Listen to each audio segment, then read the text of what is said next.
இந்த வீடியோவில் நம்ம பார்க்க போகிறது பேகன்குடா அப்படிங்கிற ஒரு ரயில்வே ஸ்டேஷன் பற்றி தான் பார்க்க போகிறோம்.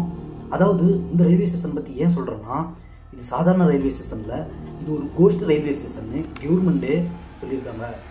இதை பற்றி இந்த வீடியோவில் இன்றைக்கி நம்ம ஃபுல்லாக பார்க்க போகிறோம். அதுக்கு முன்னாடி நம்ம சேனல் நீங்கள் இன்னும் சப்ஸ்கிரைப் பண்ணலன்னா மறக்காமல் சப்ஸ்கிரைப் பண்ணிடுங்க. அப்போ தான் நான் போடக்கூடிய இந்த த்ரில்லர் வீடியோலாம் உங்களுக்கு வரும். வாங்க வீடியோவில் போகலாம்.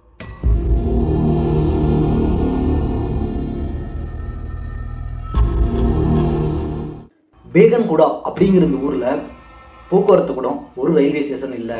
பேகன்குடா இந்த ரயில்வே ஸ்டேஷனு பேய் பிடிச்ச ரயில்வே ஸ்டேஷனு அங்கே இருக்கிற மக்களால் நம்பப்படுது. ரயில்வே ஸ்டேஷன் இல்லாதனால அங்கே இருக்கிற ஊர் மக்கள் எல்லாம் எங்களுக்கு ஒரு ரயில்வே ஸ்டேஷன் வேணும்னு ஒரு கடிதம் எழுதி கவர்மெண்ட்டில் கொடுக்குறாங்க. கவர்மெண்ட் உடனே அப்ரூவல் கொடுக்கல. ஒரு 2 இயர்ஸ் 3 இயர்ஸ்க்கு அப்புறம் இங்கே ரயில்வே ஸ்டேஷன் கட்டுன்னு சொல்லி கவர்மெண்ட்லேருந்து ஒரு அப்ரூவல் கொடுக்குறாங்க. கவர்மெண்ட் அப்ரூவல் கொடுத்ததுக்கப்புறம் பேகன்குடாவில் ஒரு ரயில்வே ஸ்டேஷன் கட்டுறாங்க.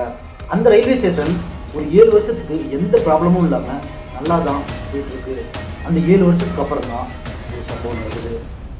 7 வருஷத்துக்கு அப்புறம் ஒருத்தர் வெளியூரில் இருந்து இந்த ரயில்வே ஸ்டேஷனுக்கு வேலை செய்யறதுக்காக ஒரு ஆஃபீஸர் ஜாயின் பண்ணுறதுக்கு ஃபேமிலியோட வராரு. ஃபேமிலி பக்கத்தில் ஒரு கெஸ்ட் ஹவுஸில் தங்கிறதுக்கு இவர் இந்த ரயில்வே ஸ்டேஷனில் ஒர்க் பண்ணுறாரு. இவர் இந்த ரயில்வே ஸ்டேஷனில் ஜாயின் பண்ணி 1 வீக் நார்மலாக ஜென்ரல் ஷிஃப்ட் வந்துட்டு இருக்காரு. அதுக்கப்புறம் இவருக்கு நைட் ஷிஃப்ட் வருது.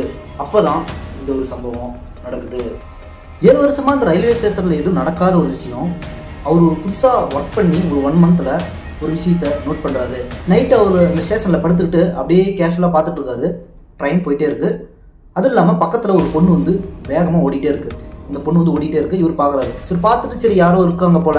திரும்பவும் அடுத்த வாரத்தில் அதே மாதிரி அவர் படுத்துக்கிட்டு பார்த்துட்டு இருக்காரு. அதே டைமுக்கு ஒரு ட்ரெயின் போயிட்டு இருக்கு. கூட அது ஈக்குவலாக ஒரு பொண்ணு ஓடிட்டே இருக்கு. என்னடா இது, அன்னைக்கு இப்படி தான் பார்த்தோம், இன்றைக்கும் ஒரே மாதிரி ஒரு பொண்ணு ஓடிட்டு இருக்கு அப்படின்னு நினச்சிட்டு அவர் எதுவும் பெருசாக எடுத்துக்கல. கேஷ்லாம் மறுபடியும் அப்படியே படுத்துடுறாரு. திரும்பவும் 3வது வாரம் அதே மாதிரி ஸ்டேஷனில் படுத்துட்டு இருக்காரு. ட்ரெயின் போயிட்டு இருக்கு. ஈக்குவலாக ஒரு பொண்ணு ஓடிட்டு இருக்கு. இவருக்கு பார்த்த உடனே டவுட் வந்துருச்சு. என்னடா 2-3 வாரம் தொடர்ந்து இதே மாதிரி போயிட்டு இருக்கு. அவர் எந்திரிச்சு அந்த பொண்ணை ஃபாலோ பண்ண ஆரம்பிக்கிறாரு. அந்த பொண்ணு போயிட்டே இருக்கு. ட்ரெயினும் போயிட்டே இருக்கு. கரெக்டாக அந்த ட்ரெயின் போகும்போது அந்த பொண்ணு ட்ரெயின் மேலே பாஞ்சிருது. இதை பார்த்த உடனே அவர் ஷாக் ஆகி கத்துறாரு. ஆனால் அந்த பொண்ணு எதுவும் ஆகல. ஏன்னா இந்த ட்ரெயின் கிராஸ் ஆகி போன உடனே அந்த பொண்ணு அந்த ரயில் ரோட்டில் அப்படியே நடந்து போயிட்டு இருக்கு. இதை பார்த்து அவர் அப்போ தான் கன்ஃபார்ம் பண்ணுறாரு, இது ஒரு பேய். மறுநாள் காலையில் ஆகுது. அப்போ அவர் எந்திரிச்சு ஸ்டேஷனில் எல்லாரும் வர ஆரம்பிக்கிறாங்க. சில பேர்கிட்ட சொல்கிறாரு, இந்த மாதிரி நான் ஒரு சம்பவத்தை பார்த்தேன், இந்த மாதிரி நடந்துச்சு அப்படின்னு. அங்கே இருக்கிறவங்க யாருமே நம்பலை. ஏன்னா அந்த காலத்திலே பேய்னா யாருமே நம்பாத நிறைய பேர் இருந்திருக்காங்க. ஸோ நீங்கள் தூங்காமல் இருந்திருப்பீங்க, நல்லா தூங்க ரெஸ்ட் எடுங்க, உங்களுக்கெல்லாம் சரியாக போகலாம், ஏதாவது கெட்ட கனவு வந்துருப்பீங்க அப்படின்னு சொல்லிட்டு இவர் சொன்னதை யாருமே நம்பலை. திரும்ப ஒரு கொஞ்ச நாள் கழிச்சு ஒரு சம்பவம் நடக்குது. அந்த ஒரு வாரத்திலே இவங்க ஃபேமிலி இவர் எல்லாருமே இறந்துடுறாங்க. இது அங்கே இருக்கிற ஊருக்கு ரொம்ப ஒரு பயங்கரமான ஒரு ஷாக்கிங்கான நியூஸாக இருக்குது. இதை கேள்விப்பட்ட ஊர் மக்கள் ரொம்பவே பயப்பட ஆரம்பிக்கிறாங்க. அதுவும் இல்லாமல் இவர் சொன்ன விஷயத்தை கேட்டவங்களும் ரொம்ப பயப்பட ஆரம்பிக்கிறாங்க. அவர் இறந்ததுக்கு அப்புறம் புதுசாக ஒருத்தர் ரயில்வே ஸ்டேஷனுக்கு வராரு. அவரும் ஒரு 1 வீக் ஒர்க் பண்ணிட்டு நான் இந்த ரயில்வே ஸ்டேஷனில் ஒர்க் பண்ணல அப்படின்னு சொல்லி கவர்மெண்ட்டில் சொல்கிறாரு. அவங்க என்ன சொல்கிறாங்கன்னா, உடனே எல்லாம் உங்களுக்கு ட்ரான்ஸ்ஃபர் கொடுக்க முடியாது, நீங்கள் இங்கே தான் இருக்கணும் அப்படின்னு சொல்கிறாங்க. இவரும் பயந்துட்டு அந்த கவர்மெண்ட் ரயில்வே வேலையை விட்டுட்டு போயிடுறாரு. திரும்ப இன்னொருத்தரும் அதே மாதிரி வராரு. அவரும் இந்த மாதிரி ஒரு 2 வீக் இருக்கிறாரு. அதுக்கப்புறம் நான் இந்த ரயில்வே ஸ்டேஷனில் ஒர்க் பண்ணல அப்படின்னு சொல்கிறாரு. இந்த ஸ்டேஷன் பற்றி நாளுக்கு நாள் இன்னும் பயம் அதிகரிச்சுது. மக்களும் அந்த ஸ்டேஷன் போகிறத ஃபுல்லாகவே நிறுத்திட்டாங்க.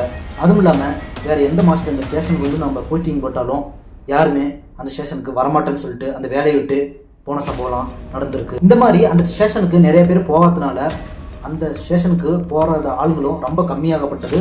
அதுவும் இல்லாமல் இந்த ஸ்டேஷனுக்கு யாரும் வராதனாலையும் இந்த ஸ்டேஷன் 50 வருஷமாக க்ளோஸ் செய்யப்பட்டது. அதுக்கு முன்னாடி ஒரு கொஞ்ச நாளில் அந்த ஸ்டேஷன் க்ளோஸ் பண்ணுறதுக்கு முன்னாடியே சில பேர் என்ன சொல்லியிருக்காங்கன்னா, பார்த்தவங்க யாரோ ஒரு பொண்ணு ஓடுற மாதிரியும் அந்த ரயில் முன்னாடி போய் ஆக்சிடென்ட் ஆகிற மாதிரியும் பார்த்துருக்காங்க. அதுவும் இல்லாமல் திரும்பவும் அந்த பொண்ணு நடந்து அந்த ரயில் ரோட்டில் போனதையும் பார்த்துருக்காங்க. ஸோ இதை பார்த்தவங்க ஃபுல்லாகவே டோட்டலாக ரயில்வே ஸ்டேஷனே வேணான்னு க்ளோஸ் பண்ணிட்டாங்க. இன்னை வரையிலும் அந்த ரயில்வே ஸ்டேஷன் 50 வருஷமாக மூடப்பட்டிருக்கு. இன்னும் திறக்கல. அந்த ஹாண்டட் ரயில்வே ஸ்டேஷன் இன்னும் அப்படியே தான் இருக்குது. ஸோ இந்த மாதிரி ஒரு ரியலான ஒரு ஸ்டோரியை அடுத்தடுத்த வீடியோவில் நம்ம வீடியோவில் பார்ப்போம். அதுக்கு முன்னாடி நம்ம சேனல் நீங்கள் இன்னும் சப்ஸ்கிரைப் பண்ணலாம், மறக்காமல் சப்ஸ்கிரைப் பண்ணிடுங்க. பெல் பட்டனை கிளிக் பண்ணிடுங்க. அப்போ தான் நான் போடக்கூடிய இந்த மாதிரி ரியல் இன்ட்ரெஸ்டான ஸ்டோரியெல்லாம் உங்களுக்கு நோட்டிஃபிகேஷனாக வரும்.